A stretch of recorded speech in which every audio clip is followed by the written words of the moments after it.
যিসকলে যিকোনো গভৰ্ণমেণ্ট জবৰ কাৰণে প্ৰিপাৰেশ্যন কৰি আছে সেয়া লাগিলে APSC হওক ADRE হওক আসাম পুলিচ বা APSC আণ্ডাৰত যিকোনো জুনিয়ৰ ইঞ্জিনিয়াৰ এক্সাম বা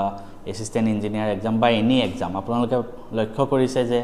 সবতকৈ বেছি কাৰেণ্ট এফেয়াৰ্ছ আহে ছেকেণ্ডত ইণ্ডিয়ান পলিটি আহে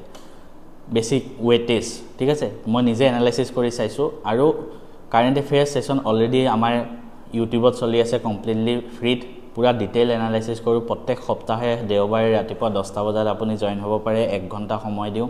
গোটেই সপ্তাহটোৰ ইম্পৰ্টেণ্ট কাৰেণ্ট এফেয়াৰ্ছবিলাক মই তাত দিওঁ আৰু PDFটো আমাৰ এটা কোৰ্চ আছে জাষ্ট ₹299ত গোটেই বছৰটোৰ কাৰণে PDFখিনি আপোনালোকে পাই যাব যিমান ক্লাছ হয় সেইটো জইন হ'বলৈ ডেছক্ৰিপশ্যনৰ লিংক দিয়া থাকে ছেকেণ্ড কথা ইণ্ডিয়ান পলিটি যিহেতু ছেকেণ্ড ৱেটেজ আছে কোনোবাই হয়তো ভাবিছে ৰখক যে এইখিনি ভিডিঅ' মানে এই মানুহজনক মই কিয় ফ'ল' কৰিব লাগে কাৰণ বহুতে হয়তো নাজানে মই নিজে যদি মোৰ কথা কওঁ মই 3টা চেণ্ট্ৰেল গভৰ্ণমেণ্টৰ জব ক্ৰেক কৰিছিলোঁ within 6 month that is also' without any coaching ত' মই যিকেইটা জব ক্ৰেক কৰিছিলোঁ তাত ইণ্ডিয়ান পলিটি বা এইবিলাক বস্তু ইমান যদিও নাহে কিন্তু মই কিছুমান এক্সাম ক্ৰেক কৰিবলৈ কেনেকৈ স্মাৰ্টলি ষ্টাডি কৰিব লাগে সেইটো মই জানো আৰু সেইখিনি গাইডেন্স দিবৰ কাৰণে মই ইণ্ডিয়ান পলিটিৰ এটা মক টেষ্ট বনাইছোঁ আপুনি ইণ্ডিয়ান পলিটিৰ যিখন ডাঙৰ বুক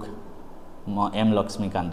সেইখন চবেই পঢ়ে কিন্তু যেতিয়ালৈকে ৰিভিজন নকৰে আপোনাৰ মাথাত একো নাথাকে তো ৰিভিজন কৰিবৰ কাৰণে বেষ্ট উপায় হ'ল মক টেষ্ট এতিয়া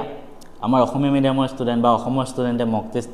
য'ত ত'ত পাই যাব মই নকওঁ যে নাপাব কিন্তু কিছুমানে হয়তো অসমীয়াত নাপাবও পাৰে তো তাৰ কাৰণে মই চবৰে সুবিধা হোৱাকৈ মই কি কৰিলোঁ মই নিজে এনালাইচিছ কৰি 21টা চেপ্টাৰ আছিলোঁ ঠিক আছে 21টা চেপ্টাৰ আৰু প্ৰত্যেক চেপ্টাৰৰে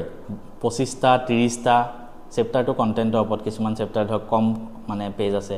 কিছুমানত হয়তো বেছি পেজ আছে তো সেইটো হিচাপত 25টা 30টা 35টা প্ৰত্যেক চেপ্টাৰৰ পৰা সেনেকৈ মই MCQ বনালোঁ সেইটো অসমীয়াটো আছে ইংলিছতো আছে একেলগে ঠিক আছে সেইটো আপুনি ক'ত পাব সেইটো আপুনি আমাৰ মেথছ এণ্ড ফিজিক্স হাব এপটো ডাউনলোড কৰিব তাত মক টেষ্টত ক্লিক কৰিব বা আসাম জবছ দুইটাৰ ভিতৰত এটাত ক্লিক কৰিলে হ'ল তাত আপুনি পে'মেণ্ট কৰিলে আপুনি এই গোটেই মক টেষ্টখিনি পাই যাব এইটো ফিচাৰটো এনেকুৱা যে আপুনি মক টেষ্টটো আনলিমিটেড টাইমছ এটেম্প কৰিব পাৰে আৰু কোনোবাই বোলে ভাবে যে মই মক টেষ্টটো চাই থাকোঁতেও মোৰ 10 মিনিট 15 মিনিট এক্সট্ৰা গৈছে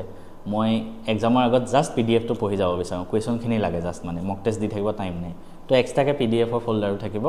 মক টেষ্টৰ ফ'ল্ডাৰো থাকিব কোনোবাই যদি ভাবে মই নিজে এনালাইচিছ কৰি চাব বিচাৰোঁ ওপৰত আধা ঘণ্টাৰ টাইমাৰ এটা চলি থাকিব আপুনি জাষ্ট এনালাইচিছ কৰি চাওক আধা ঘণ্টা 30টা প্ৰশ্ন আপুনি নিজে কৰিব পাৰিছে নাই প্ৰশ্নকেইটা কৰা হৈ গ'ল কিন্তু ভৱিষ্যতে আপুনি এক্সামটো দিয়াৰ আগতো ৰিভিজন কৰিব বিচাৰিব তো যিখিনি প্ৰশ্ন আপুনি এটেম্প কৰিলে সেই PDF কেইটা তাতে পাই যাব